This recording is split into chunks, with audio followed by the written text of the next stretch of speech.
வணக்கம். நான் பன்ருட்டி பாவலன், கவிஞர் சுந்தர பழனியப்பன், ப.உ.சி.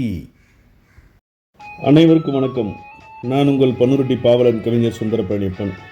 தேச விடுதலையும் அதற்காக வித்திட்ட விடுதலை வீரர்களையும் பற்றியும் நான் தொடர்ந்து சொல்லிட்டு வரேன். அந்த வகையில் இது 5வது நிகழ்ச்சி.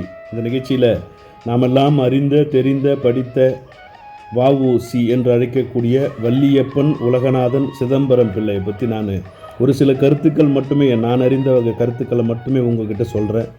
மீதி கருத்துக்களை தேடி பிடித்து நீங்கள் படிப்பதோடு மட்டுமல்லாமல் நம்முடைய குழந்தைகள், வருங்கால சந்ததியினருக்கு இந்த தேச விடுதலைக்காக வித்திட்டவர்களின் அருமை பெருமைகளை எல்லாம் சொல்லிக் கொடுக்கக்கூடிய இடத்துல நாம் இருக்கிறோம். இதை அருமையாக செய்வீர்கள் என்ற நம்பிக்கையோடு வ.உ. சிதம்பரம் பிள்ளை அவர்கள் 1872 செப்டம்பர் 5ஆம் தேதி ஒட்டப்பிடாரம், திருநெல்வேலி மாவட்டத்தில் பிறந்தார்.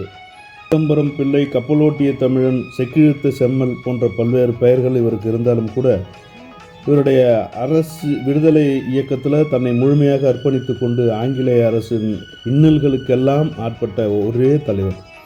ஒரு சிறைசாலை என்பது இன்றைக்கு இருக்கிற சுகபோகமான சிறைசாலை இல்லை. 4க்கு 4 அடி நீளம், 4 அடி அகலங்களை கொண்ட அந்த சிறைசாலையில் குனியவும் முடியாமல், நிமிரவும் முடியாமல், உட்காரவும் முடியாமல், நிற்கவும் முடியாமல் அரசு இன்னல்களுக்கு ஆட்பட்டு நமக்கு சுதந்திரம் பெற்று தந்த வ.உ. சிதம்பரத்தை பற்றி நம்ம எல்லாரும் தெரிஞ்சுக்கணும்.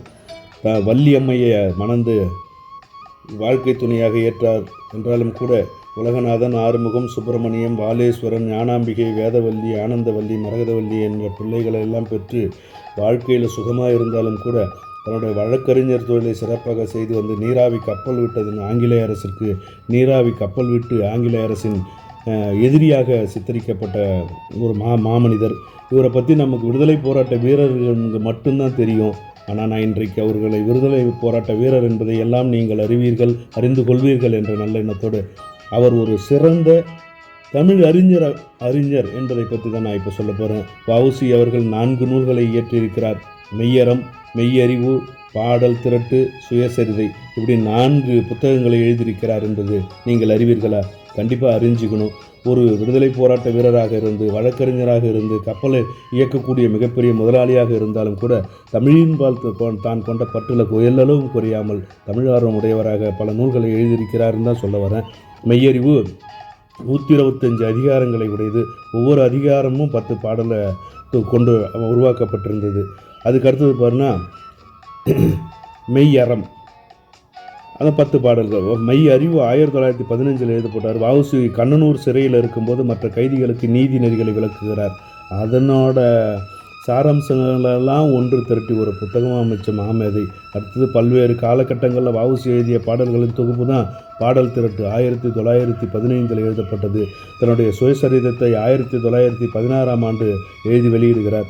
குழந்தை பருவம், ஆசிரியர், குடும்பம், சட்டக்கல்வி இயற்றிய நூல்கள் 2வது பகுதி 1930. இப்படி கோயம்புத்தூர் சிறை வாழ்க்கை, அதிகாரி மீது தாக்குதல், சிறையில் ஏற்பட்ட கலவரம், கண்ணனூர் சிறை வாழ்க்கை, ஆசு கொலை, விடுதலை, இப்படி பல்வேறு செய்திகளை 10 ஆண்டுகள் தன்னோட சிறைவாசத்தை பூரா எழுதியிருக்காரு. அந்த 2 பகுதிகளாக சேர்ந்து ஒரே நூலாக வெளியிட்டிருக்காரு. அடுத்தது உரை நூல்களை எழுதியிருக்கிறார்.